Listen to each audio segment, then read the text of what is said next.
from Philadelphia, Matt Leon. Sir, welcome. Good to be with you. Start with the Phillies, since obviously they're a playoff team that's advanced. They win in 2 straight. I talked with Tommy McCarthy on Friday for a little bit, and what can you say about the starting pitching between Wheeler and Nola and what they did last week? I mean, it was tremendous, and that's what makes, I think, the Phillies more dangerous than your average third wild card team. Is in a short series, a best of 3, a best of 5, even a best of 7, but specifically like a best of 3, a best of 5. You can roll out guys like Wheeler and Nola, 2 times in that series, 3 times maybe in this next series, and you've probably got a really good chance that they're going to keep you in the game, more than keep you in the game, give you a really good chance of winning. And I think that's something that a lot of other fringe playoff teams, the last team in, maybe don't have. So it was really impressive. It was big. I mean, it was big across the board, but it was really big for Nola, who's been dogged with some, concerns about whether he was a guy you could count on in a big game. A lot of that starts to take on a life of its own and isn't necessarily completely grounded in reality, but I think it's all been put to bed completely now, the way he pitched to clinch the playoff spot and then the way he pitched to clinch the wild card round. And not only that, the bullpen, and you've pointed this out before, the bullpen, which has been going through all these transformations, does that finally seem settled to you, the way they've been able to handle that bullpen and how the guys have come through in this? Well, I think the big thing that really changed things was Jose Alvarado, who was a guy who could throw 101, 102, but a lot of times you didn't know where it was going and could really implode quickly on the mound. And he has, the last several months, he has done a complete 180, not stuff-wise, but just in reliability. And you know what you're going to get, and he's lights out, and he's a lefty who throws that hard, isn't afraid to throw inside. And to have him, I kind of consider him the closer, even though he doesn't necessarily pitch the ninth. He is the guy that is going to get the highest leverage situation over the final 3 innings, and whether that's the 7th, the 8th, or the ninth, first and third with 1 out, he's going to come in because that's where the game's going to turn. Sir Anthony Dominguez was really good, got hurt, wasn't quite the same after he came back from getting hurt, and was terrible a couple of late outings in September where he allowed 3, 4, 5 runs in an inning. Having him come in the clincher and getting Arenado and Goldschmidt, striking them both out to end the inning and kind of put a last Cardinals threat to bed, I think was really big for his confidence. So to answer your question, I don't think they have roles where pitcher X gets the 7th, pitcher Y gets the 8th, and pitcher Z gets the 9th. But I think they've got a handful of guys down there, and the guys that I've mentioned, I think David Robertson to a lesser extent, but guys that they got competent, Zach Eflin, who I should have mentioned, who closed things out, that they are confident in, are going to do the job more often than not. And when you combine, having 3 or 4 arms you feel good about following what we just talked about, the starting pitching, once again, in a short series, that makes a lot of difference. And what we're seeing is, Mariners and Jays aside, in that one game, is you're seeing lower scoring games. What do you think it meant for the Phillies? Not the fact that he put them in front, but that Harper hit his first postseason home run with the Phillies right at the point they needed it.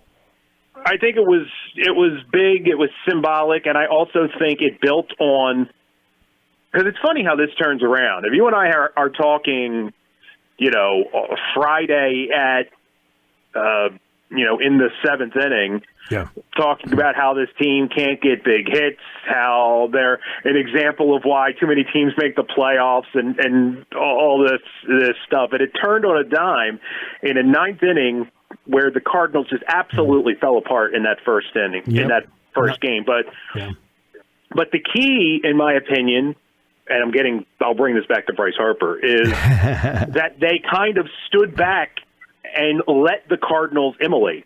They didn't And specifically, I'm thinking of Harper and Castellanos because it's 1 out, runner on first, and Harper comes up, and like his instinct is to try to tie the game. He's the guy that gets the big money, and he's the guy that has to come through, and he's the guy that's had to deal with, can't come through in big spots, stuff like that. And he takes a walk. And it's not the sexiest thing, but he let them put him on base. And then Castellanos does the same thing to a lesser extent. And you could see the pitcher just unravel through those at-bats. And then he hits Bohm, and then it's, then the floodgates open. But it's really easy in those situations to try to do too much, especially in that situation where you're a nine-figure player who is getting paid to hit home runs in just that situation. And instead he takes the walk, and it opened the door to that huge 6-run inning. And I think that at-bat, the patience, that ability, allowed him to exhale. Next time he's up in game 2, he hits the ball 800 feet. I think there's a connection there. Yeah, and I think it was a big boost for that bench to see him do it. Yeah, absolutely. I think that's – how do you look at the Braves series? Obviously, the Braves are the defending champions. Freeman may have moved on, but they have Olsen. They didn't have Acuna last year. This year they do. And we all know about their pitching, starting with a 21-game winner in Kyle Wright. How do you feel about this matchup with Atlanta?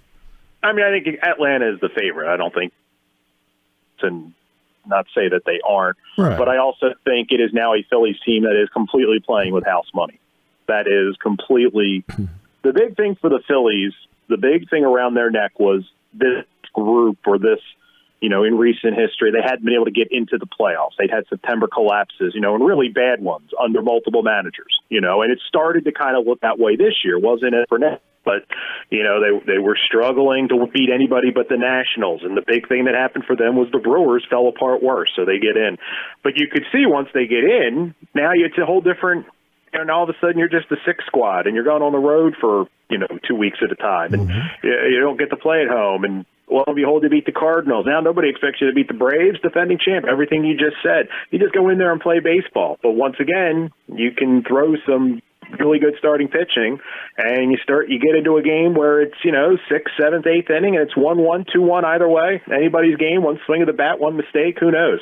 So I think that the biggest thing the Phillies have going for them is the expectations, and that can really serve a group well when they're starting to feel themselves and they're starting to feel it in a short series like that. And not for nothing, all it takes is a game 1 loss for the Braves, and all of a sudden pressure starts on them. Even if you're supposed to beat this Phillies team, what happened? Now you've lost home field advantage and stuff like that.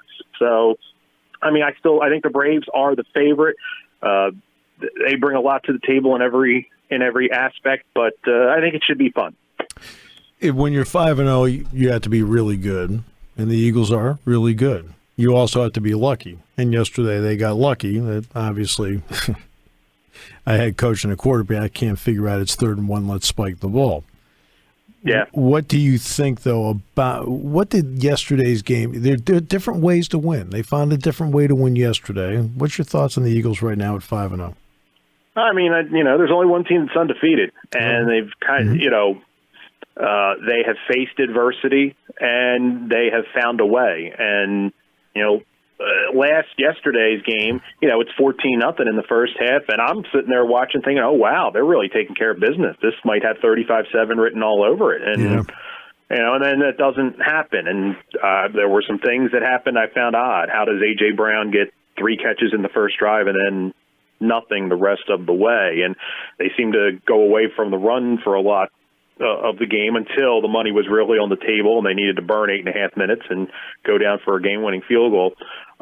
It's not going to be pretty every week. And the difference in the NFL, is the good teams find ways to win these games, and the mediocre to bad teams find ways to lose them, and find ways to lose them by, not being aware enough when you slide, thinking you got the first down, not looking over your shoulder to check to make sure you got it, and you spike, and all of a sudden you backed yourself into a corner where you've got to kick a 43-yard field goal. And, 2 years ago, with the way the Cardinals were playing, Murray slides 2 yards past the line of scrimmage. They go down, probably score a touchdown, and they win.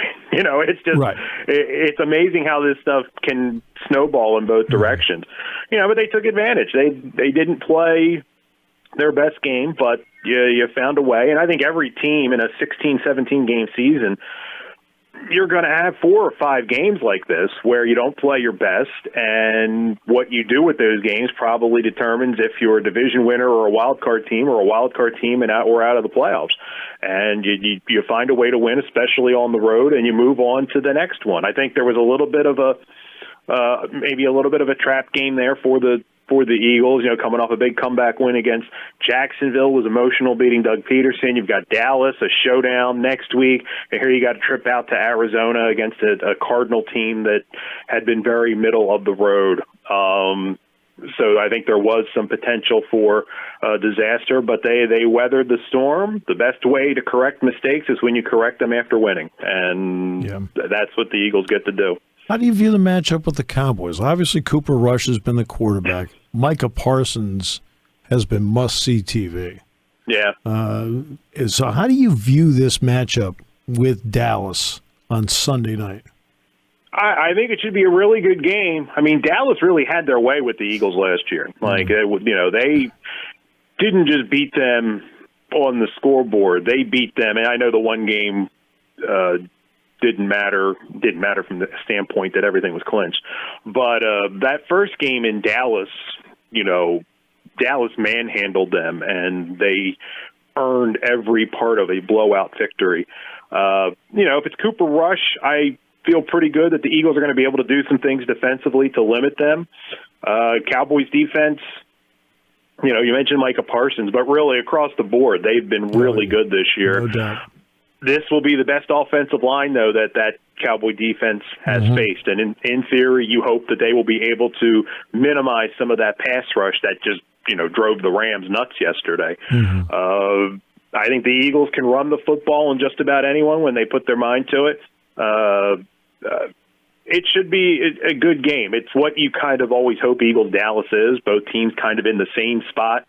As far as among the elites in the league, and it's in prime time, and it should be a lot of fun. But I don't think a lot of people are looking at that game against the Rams and kind of extrapolating great things for the Cowboys, and they played really well, but I think they played against a Ram team that's got a lot of flaws that people aren't quite accepting yet, and they were able to take advantage. And we'll see, for Sunday, but it's going to be a lot of fun.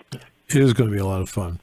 I go back to the NFC playoffs, and the Eagles beat the Cowboys in the NFC Championship game. It was that Eagles fan. He says, "It's Dallas here at the." It's like that great NFL film scene with that. Absolutely, that that's what it's all about. Yeah, and Dallas Week always smells differently. Yeah. There's a different feel to Dallas Week, regardless of where the teams are, but especially here where. Obviously the Eagles are undefeated. Dallas is 4-1 and really surging and really turning a lot of heads. This is why you watch sports. This should be really exciting. Matt, how's Penn? How's the Ivies this year? Well, your Quakers are 4-0, my friend, after dismantling Georgetown down in Washington, D.C., 59-28. It'll be interesting. Penn, the biggest 2 weeks ago on a Friday night, Penn beat Dartmouth up in New Hampshire. In Hanover. Yeah, I watched some of that. Yeah, double overtime, and that was a huge win, not just because any Ivy win's huge, but Dartmouth had really stolen Penn's lunch money the last couple of years, really took it to them, and they're defending champs. So to go up there and win and really outplay them. If anything, Penn deserved to win that game in regulation. I thought they were that much better than Dartmouth. But this week, Columbia, from here on out, it's all Ivy League teams. I would say you haven't quite started. It's hard to tell who's separating themselves right now. Obviously, Penn's 4-0. Harvard's pretty good. Princeton looks to be really good. Dartmouth lost to Yale, so, Dartmouth probably already eliminated from title contention because that's what 2 losses can do when you're talking about a 7-game season. That's right. Penn's a legitimate 4-0. They've got a defense that is a problem for anyone. They've got an ascending young quarterback, and they don't maybe have superstars at the skill positions, but they've got 7, 8, 9 guys that all contribute. And we'll see. Next two are at home, Columbia and Yale. If they can find a way to win those two, it'll set up for a very exciting final month of the season. I think that's great. I'm so glad you guys are back playing again, and you're back involved doing it. So I'm thrilled. Thank you. It's fun. You always do an awesome job. You do. You're Thank you. Terrific play-by-play guy. Hey, I appreciate that. Matt, thanks so much for your time. Appreciate you, my friend. All right, take care.